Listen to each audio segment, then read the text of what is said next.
Hello अस्सलाम वालेकुम, नमस्ते। कैसे हैं आप सब? Hope so you all doing well. तो टीचर्स, आज हम देखने वाले हैं कि ऑनलाइन आरटीआई कैसे फाइल किया जाता है। सबसे पहले आपको अपने फ़ोन में गूगल क्रोम ब्राउज़र ओपन कर लेना है। देन उसके सर्च बार में आरटीआई महाराष्ट्र ऑनलाइन ये लिखना है। जैसे ही सर्च करोगे Maharashtra RTI portal, RTI online, ये साइट आपको दिखाई देगी। इस साइट पर क्लिक करना है। यहाँ आपको इस तरह का इंटरफेस दिखाई देगा। इस इंटरफेस में आपको सबमिट रिक्वेस्ट इस टैब पे क्लिक करना है। जैसे ही आप सबमिट रिक्वेस्ट इस टैब पे क्लिक करते हो, आपके सामने ये सेकंड पेज ओपन हो जाएगा। यहाँ इन्होंने बताया है कि किस किस डिपार्टमेंट की ऑनलाइन पोर्टल्स यहाँ अवेलेबल है, जिनकी इंफॉर्मेशन आप ऑनलाइन आरटीआई फाइल करके ले सकते हो। आपको क्या करना है, सिंपली इसको पढ़ लेना है। और अगर नहीं आप पढ़ते हैं तो लास्ट में I have read and understood the above guideline ये दिया हुआ है, इस पे टिक कर देना है एंड देन सबमिट कर देना है। सबमिट करते ही आपके सामने ऑनलाइन आरटीआई का फॉर्म ओपन हो जाएगा। सबसे पहले यहाँ देखिए, आपको यहाँ दिया हुआ है select department and public authority.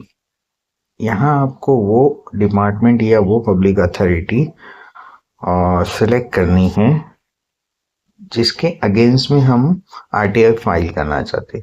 For suppose जैसे मैं टीचर हूँ और मुझे जानना है कि किस पर्टिकुलर एनपी, एमएनपी या जेडपी में किस मीडियम की फर्स्ट टू फिफ्थ कितनी वैकेंसी पोस्ट वैकेंट है।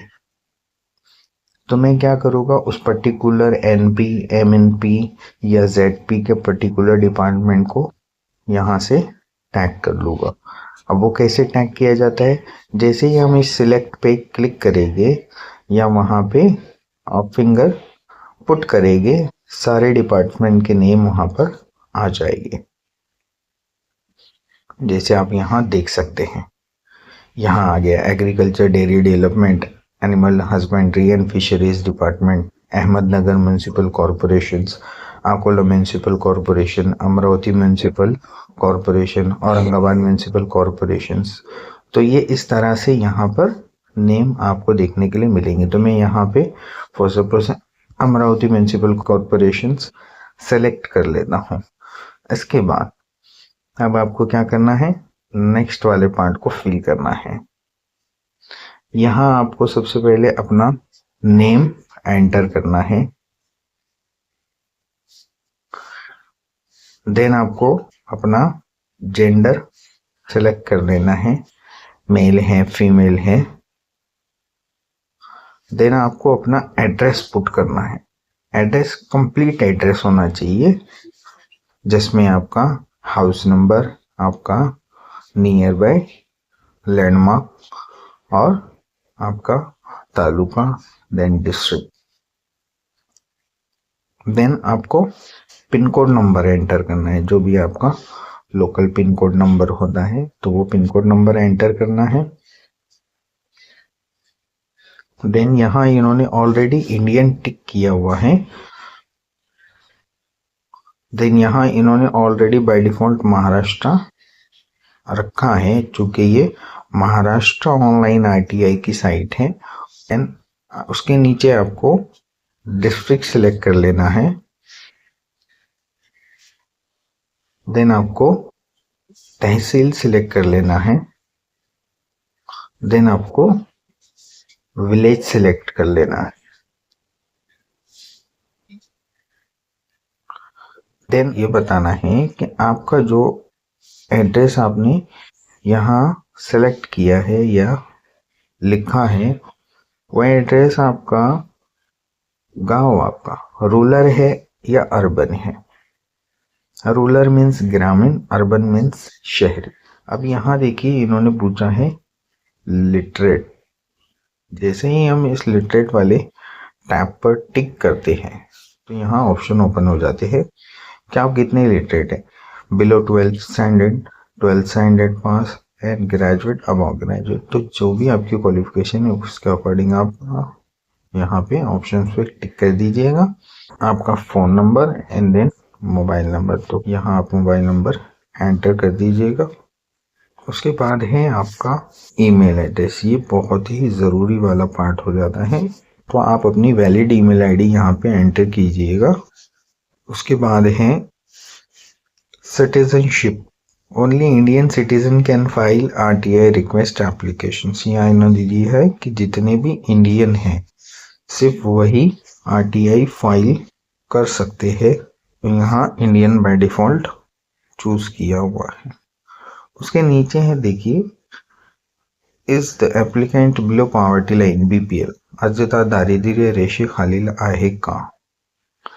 अगर जो एप्लीकेशंस दे रहा है वो बीपीएल कार्ड धारक है, बिलो पॉवर्टी लाइन कार्ड उनके पास में है, येलो कलर का राशन कार्ड है, तो आपको यहाँ पे सिंपली यस सिलेक्ट करना है। अगर आप यस करते हैं तो ये जो आरटीआई की फीस है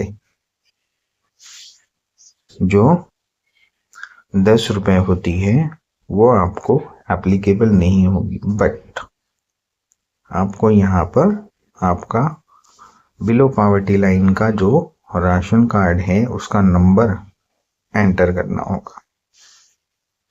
साथ में उसकी स्कैन कॉपी की फोटोज भी आपको अपलोड करनी होगी।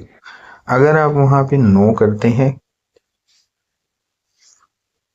तो आपको फिर फीस एप्लीकेबल हो जाएगी। तो जैसे ही मैंने यहाँ पे नो किया है, देखिए यहाँ पे क्या लिख के है, यू आर रिक्वायर्ड टू पे द आरटीआई फीस ₹10, यानी आप एग्री है 10 रुपीज पे करने का। देन अब आ जाता है मेन पार्ट, और वो मेन पार्ट क्या है, यहाँ पे हमें वो सब लिखना है जिसकी हम डिमांड करने वाले हैं या जो कुछ भी हम क्वेश्चंस पूछने वाले हैं। जैसे मैंने कहा कि मुझे जानना था कि एजुकेशन डिपार्टमेंट में चाहे वो नपा हो, मनपा हो या जेडपी हो, 1st to 5th की कितनी पोस्ट वैकेंट है, तो मैं यहाँ पे लिखूंगा। जो भी आपको पूछना है वो आप यहाँ पे लिख सकते हैं। लास्ट में जरूर आप ये ऐड कीजिएगा, in PDF form on above mention mail ID. तो उससे क्या हो जाएगा, जैसे अगर आप मराठी में फाइल कर रहे हैं तो आप लिख दीजिएगा की पीडीएफ फॉर्मच्या माध्यमातून वरती दिलेल्या मेल आयडी वरती मेल पाठवण्यात यावे। तो इससे ये होगा कि जो भी उनका रिस्पॉन्स रहेगा या रिस्पॉन्स शीट रहेगी वो पीडीएफ फॉर्म में आपको इजीली अवेलेबल हो जाएगा मेल आईडी पर। उसके बाद है सपोर्टिंग डॉक्यूमेंट्स, तो वो यहाँ देखिए आपको अपलोड करना होता है। अगर आपने ऊपर below poverty line ration card धारक में यस किया है तो यहाँ आपको स्कैन कॉपी अपलोड करनी होती है। देन उसके बाद आ जाता है हमारा लास्ट वाला स्टेज जो कि है कैप्चा एंटर करने का। यहाँ पे आप कैप्चा एंटर करते हैं, देन जैसे ही आप सबमिट पे क्लिक करते हैं ये आपको ऑनलाइन पेमेंट गेटवे पर लेकर जाता है जहां आपको 10 रुपये ऑनलाइन आरटीआई की पेमेंट करनी होती है। उसके बाद में जैसे ही आप पेमेंट करते हैं थोड़ा टाइम प्रोसेसिंग के लिए होता है, 2 to 3 मिनट्स अप्रॉक्सीमेटली। उसके बाद में आपका RTI online request number generate हो जाता है। इस तरह से हम ऑनलाइन आरटीआई फाइल कर सकते हैं। नेक्स्ट टाइम जब आप जानना चाहते हो कि आपकी स्टेटस क्या है या आरटीआई का कोई जवाब नहीं आया 30 डेज में, तो आप क्या करते हो, व्यू स्टेटस यहाँ क्लिक करते हो, और यहाँ क्लिक करने के बाद में आपके सामने ये पेज ओपन होता है। यहाँ देखिए आपको क्या करना होता है, रजिस्ट्रेशन नंबर।